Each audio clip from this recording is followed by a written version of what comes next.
Ce jour dédié pour le Refoshim à la guérison complète et rapide de Hélène Zora Bat Cécile Esther de Hashem. On continue de belles histoires inédites sur Baba Saleh. Très belle histoire qui a un rapport avec l'actualité. Là, à Lechem, il y avait une famille à Bnei Brak qui avait une fille de 10 ans qui a des problèmes cardiaques. Ils sont vus, on ne peut pas traiter ça en Israël, il faut aller en Amérique, à Boston. On va faire une opération très chère, très délicate, et on espère qu'elle survivra. Bon, ils vont voir Baba Saleh. Baba Saleh les bénit, tout ira bien, et l'argent aussi, ça va être arrangé. Ils partent à Boston, et la mère, toute la route, elle dit Télim, elle pleure, Télim, pleure, Télim, pleure. Elle est à l'hôpital, Télim, pleure, Télim, pleure. Passe un monsieur, un non-juif, il lui dit pourquoi vous pleurez? Il raconte son histoire, je viens d'Israël, Bnei Brak, ma fille, 10 ans, problème du cœur, etc. Opération difficile, aussi financièrement, ça va nous coûter une tuile, ça va être extrêmement difficile. Il dit l'argent, je m'en occupe. Et bien, j'espère que tout se passera bien pour l'opération. Bah, au Hachem, l'opération s'est bien passée. Il revient, donnez-moi où vous envoyez l'argent. Et il envoie toute la somme de l'argent, c'est plus de $100 000, d'accord? Et il met sa carte de visite dedans, Donald Trump. Et comprenez que c'était à l'époque de Baba Saleh qu'on était encore vivant. Donc c'est au moins il y a 41 ans. Donc on voit que Baruch Hashem, il a toujours été un grand ami du peuple d'Israël. Il a vu une femme charédite, orthodoxe de Bnei Brak. Il aime bien ces gens-là. Et Baruch Hashem, il les a aidés. Peut-être grâce à des mérites de ces gens-là, aujourd'hui, il est devenu le président des États-Unis. L'auteur du livre dont je sors cette histoire, Maaseh Nissim, s'appelle Rabbi Avraham Mugrabi, qui est le petit-fils de Baba, enfin il est marié avec la petite-fille de Baba Saleh. Il raconte qu'une fois ils sont partis avec un ami à lui dans sa voiture, aller prier sur la tombe de Baba Saleh. Et puis il a vu un morceau de carrosserie de la voiture qui était un peu branlant comme ça. Bon, ils sont arrivés en bon état jusqu'à la tombe, ils ont prié, et sur la route de retour, le morceau de carrosserie, boum, il tombe, il se met par terre, on ne peut pas continuer à rouler comme ça, il s'arrête sur le côté de la route, et il se dit, qu'est-ce qu'on va faire ici? Il n'y a rien, d'accord. Et le Rav lève les yeux, il voit devant lui, on appelle ça un serflex. C'est quoi un serflex? C'est un truc en plastique comme ça, comme une menotte, d'accord, qu'on peut faire. C'est exactement ce qu'il faut pour ce genre de choses. Ils ont attaché comme ça la carrosserie et sont repartis. Il a dit, c'est clair que c'était la main de Baba Saleh. Comment est-ce qu'on s'arrête exactement à cet endroit-là? Il n'y a rien. À ce moment-là, trouver ce serflex ici, c'est exactement la bonne grandeur. Il y en a qui sont des petits, il y en a qui sont trop gros, d'accord, exactement ce qu'il fallait. La main du tzaddik, Baruch Hashem, vous êtes venu sur ma tombe, je vais vous aider aussi à revenir chez vous en bonne et due forme. Il y avait un type qui avait une grande maison, avec beaucoup de petites chambres, des greniers comme ça, etc.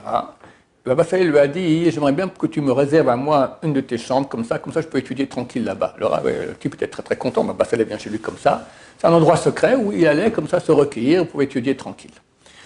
Et un jour, le type faisait des affaires, et il amenait beaucoup de marchandises qu'il a mis dans les greniers. Il n'a pas eu le temps encore d'aller dire à la douane, au Massar Nassa, qu'on appelle ça, le fisc, qu'il avait ces marchandises-là, c'est des marchandises non déclarées.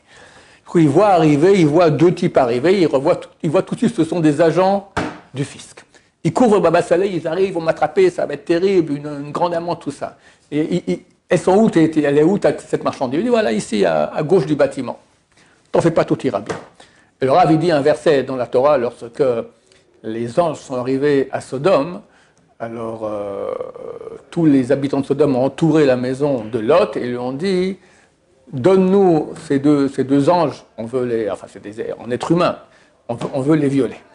Alors, les anges l'ont attrapé, l'ont fait rentrer dans la maison à Lot, et c'est marqué, Vahiku otam basanverim, vahilimsu patach. Ils les ont frappés d'aveuglement, ils n'ont pas pu trouver l'ouverture. Et que tous les gens de Sodome cherchaient l'ouverture de la maison et ne trouvaient pas. Baba Saleh a dit ce verset pour rendre les gens aveugles. Et effectivement, les gens du fisc arrivent, vérifient chacune des chambres, y compris les chambres où il y avait toute la marchandise. Ils voient tout vide et ils repartent. Désolé, tout va très bien. Le type il ne comprend pas, mais j'ai mis toute ma marchandise. Il va revoir là-bas, il voit toute sa marchandise là-bas. C'était vide, c'était plein.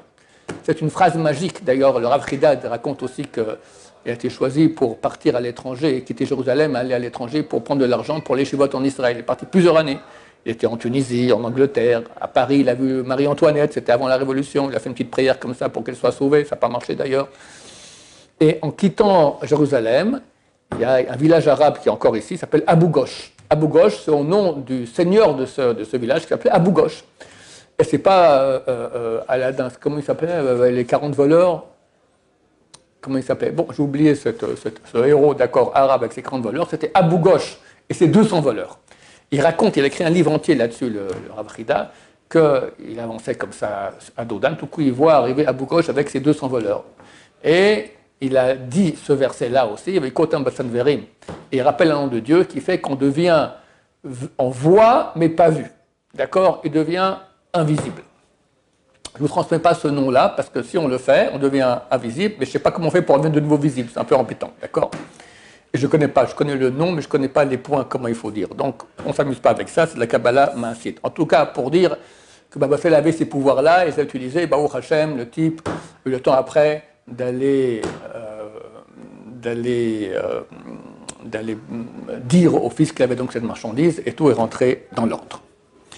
Il y avait une femme qui était veuve, lo alechem, elle voulait se remarier, et ça ne marchait pas. Elle est allée prier pendant 2 heures sur la tombe de Baba Salé, comme on va aller Binéder ce dimanche-là.